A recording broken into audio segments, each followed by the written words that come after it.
L'invité de la matinale. KTO Radio.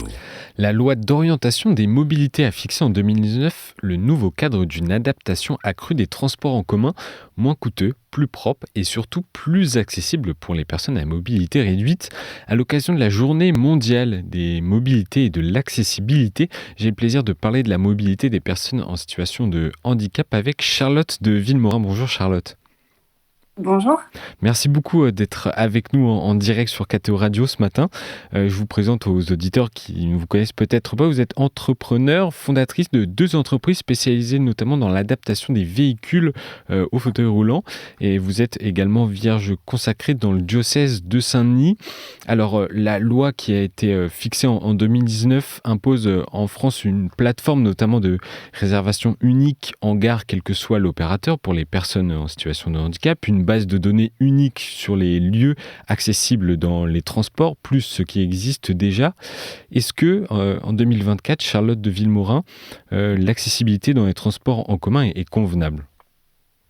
Alors, non, pas du tout. On est très loin d'avoir une accessibilité convenable. Je pense qu'on va dire que c'est moins pire, si vous me permettez l'expression, qu'il y a quelques années. Mais c'est tellement encore en retard. Là, je reviens d'Espagne, par exemple. C'est fou, comme à Barcelone.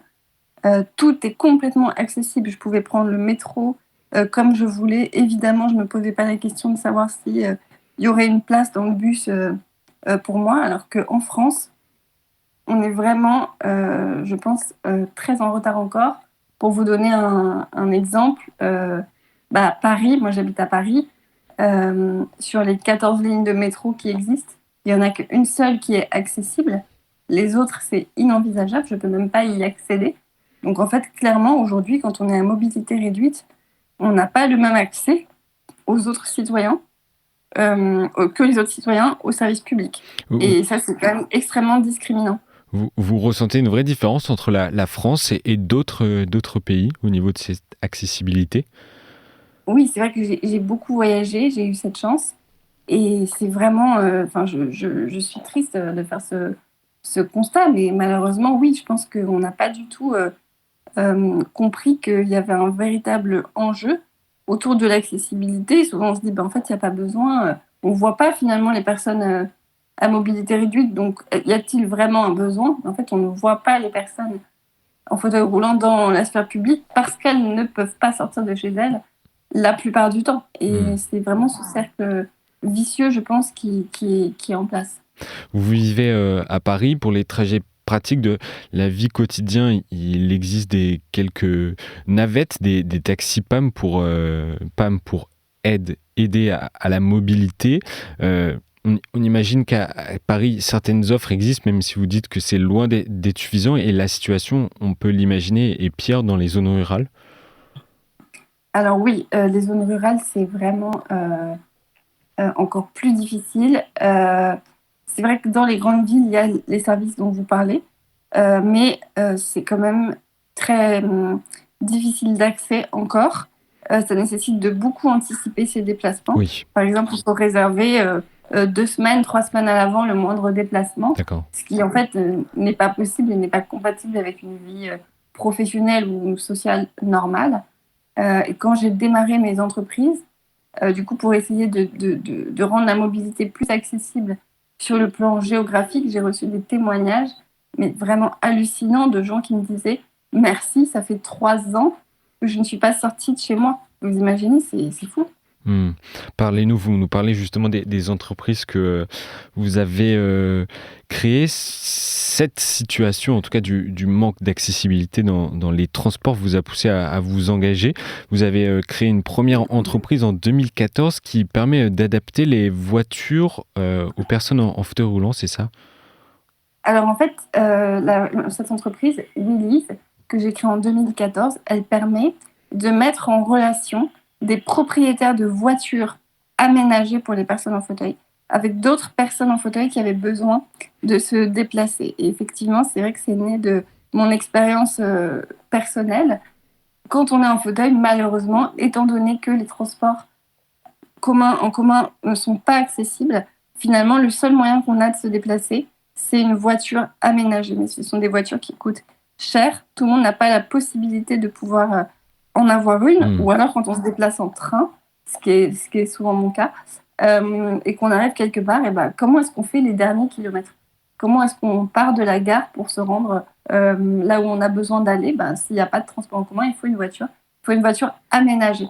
Et du coup, j'ai créé un réseau, une communauté en fait de propriétaires de voitures comme ça. Ce sont des voitures qui sont équipées de rampes ou alors de postes de conduite adaptés pour les personnes à mobilité réduite qui peuvent conduire.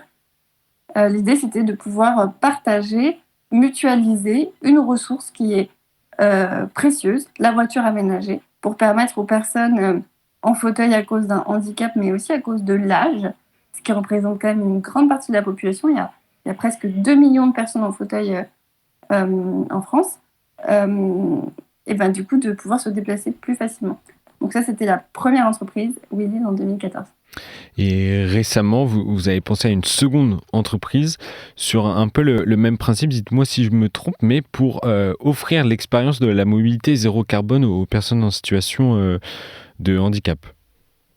Oui, alors cette deuxième entreprise, effectivement, s'appelle Newav, N-E-W-A-V. Et en fait, une fois de plus, en ayant entrepris dans le domaine de la mobilité, des transports, j'ai fait le constat que c'était un secteur qui était extrêmement innovant, très stratégique, au cœur de toutes les politiques publiques, avec des enjeux colossaux. Et pourtant, dans toutes les dernières innovations, l'accessibilité n'était toujours pas prise en compte. On pourrait se dire, ça y est, c'est bon, on a compris, on ne fait plus les erreurs du passé. Et en fait, non. Pour vous donner un exemple, les voitures électriques, demain, seront évidemment majoritaires parce que l'Europe est en train d'interdire la production de véhicules thermiques. Et aujourd'hui, les constructeurs automobiles, partout dans le monde, c'est mondial, n'ont pas du tout anticipé le fait que les personnes à mobilité réduite auraient besoin d'accéder dans ces voitures et que les architectures électroniques, des batteries, etc., dans les voitures ne permettaient plus qu'on fasse les transformations nécessaires pour rendre une voiture accessible. Donc demain, si on ne fait rien, il n'y aura plus de voitures accessibles pour que les personnes en fauteuil puissent se déplacer. Ce qui est dramatique, ce qui risque de laisser des gens sur le bord de la route ou même enfermés chez elles à l'échelle mondiale. Du coup, l'idée de Newav, c'était de proposer une alternative en disant « Ok, on va repartir d'une page blanche et on va concevoir pour la première fois un véhicule électrique qui sera accessible aux personnes à mobilité réduite. » Et pour vous donner un autre exemple sur le fait que l'innovation dans le monde de la mobilité décarbonée n'est pas accessible, j'ai été très surprise et consternée de constater que, par exemple, on relance le train de nuit en France. Du coup, formidable alternative au trajet en avion, par exemple. Mais aucune des rames de train des trains de nuit n'est prévue pour qu'une personne en fauteuil puisse voyager à bord, ce qui est quand même, je trouve, très inquiétant en 2024. Oui, il y a eu 76 millions d'euros qui ont été utilisés pour rénover des rames, mais aucune d'entre elles n'a été pensée pour l'accessibilité des personnes en fauteuil roulant. Comment vous l'expliquez, ça ? Honnêtement, je n'arrive pas à trouver d'excuses. Je ne comprends pas. J'ai quand même l'impression que la plupart du temps, il s'agit d'un problème. Souvent, en fait, les grandes entreprises ne sont pas sensibilisées. Elles ne comprennent pas les besoins des personnes à mobilité réduite. Mais là, quand même, on parle d'un acteur qui, par ailleurs, doit mettre en place des actions au quotidien pour faciliter l'accès à bord des trains de millions de voyageurs à mobilité réduite. Donc, je ne sais pas, est-ce que c'est un manque de moyens? Est-ce que c'est un manque de volonté politique? J'ai quand même l'impression que la volonté politique pourrait permettre de vraiment changer la situation. En tout cas, je ne m'explique pas pourquoi, du coup, dans d'autres pays, ce serait le cas. Enfin, je pense que oui, il y a besoin de sensibiliser énormément et de peut-être faire davantage de bruit autour de cette question. Alors, je le disais en introduction, vous êtes également catholique et vierge consacrée dans le diocèse de Saint-Denis. En quoi cela consiste déjà, vierge consacrée? Alors, Vierge consacrée, c'est la plus ancienne forme de vie consacrée qui existe pour les femmes. En fait, bien avant les communautés religieuses, les premières femmes qui décidaient de donner leur vie et de suivre le Christ dans les premiers siècles étaient des vierges consacrées, c'est-à-dire des femmes qui restaient dans le monde, qui décidaient de donner leur vie à Dieu, une vie de prière et de service de l'Église. Et puis finalement, c'est assez tard, c'est vers le 5e siècle qu'on s'est dit « Ah non, on ne peut pas laisser des femmes autonomes, indépendantes, qui ne sont pas mariées, comme ça dans la nature, c'est dangereux pour elles. Pour les protéger, on va les regrouper en communauté. » Et du coup, c'est vrai que la vie consacrée a été en grande majorité, voire quasi exclusivement, sous forme de communauté. Donc on a connu les moniales, etc. Et finalement, cette forme de vie, la Vierge consacrée, était tombée en désuétude complètement et elle a été réhabilitée après Vatican II. Donc c'est assez récent. Et donc aujourd'hui, Vierge consacrée, ça veut dire donc en fait, on n'est pas en communauté. Il y a un ordre des Vierges consacrées, mais on n'est pas en communauté.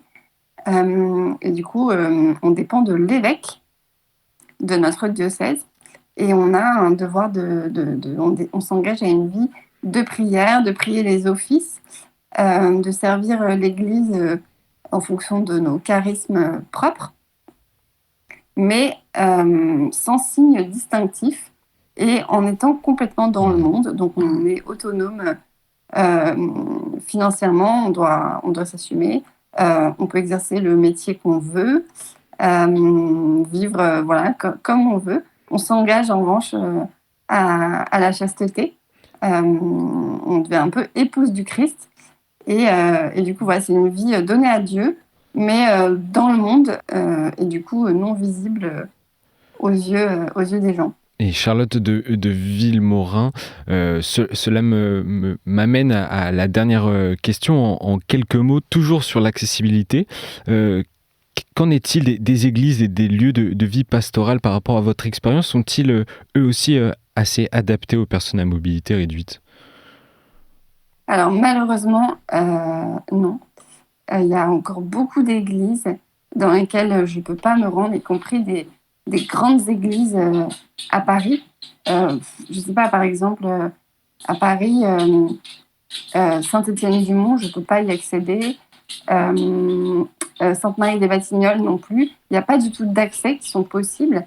Donc ça, c'est quand même encore un énorme problème. Mais là, on parle d'accessibilité. L'accessibilité, c'est pas que pour les personnes à mobilité réduite. Et j'ai été très positivement surprise de découvrir une super initiative dans une paroisse du 13e arrondissement où, pour la première fois, j'ai vu une messe qui était traduite en langue des signes pour la communauté sourde et malentendante. Les chants, les lectures étaient traduites, ce qui faisait qu'il y avait beaucoup de personnes sourdes et malentendantes qui pouvaient assister. Et l'accessibilité, c'est aussi ça. Ça c'est avance. pas que le bâti. Et ça avance. Mais c'est vrai que je crois qu'il y a très peu de messes encore comme ça à Paris. Donc il y a un vrai sujet, je pense, autour de l'accessibilité, de la pastorale pour la rendre accessible à tous. Merci beaucoup Charlotte de Villemorin d'avoir été avec nous ce matin en cette journée mondiale des mobilités et de l'accessibilité. Encore merci et bonne journée. Merci, au revoir.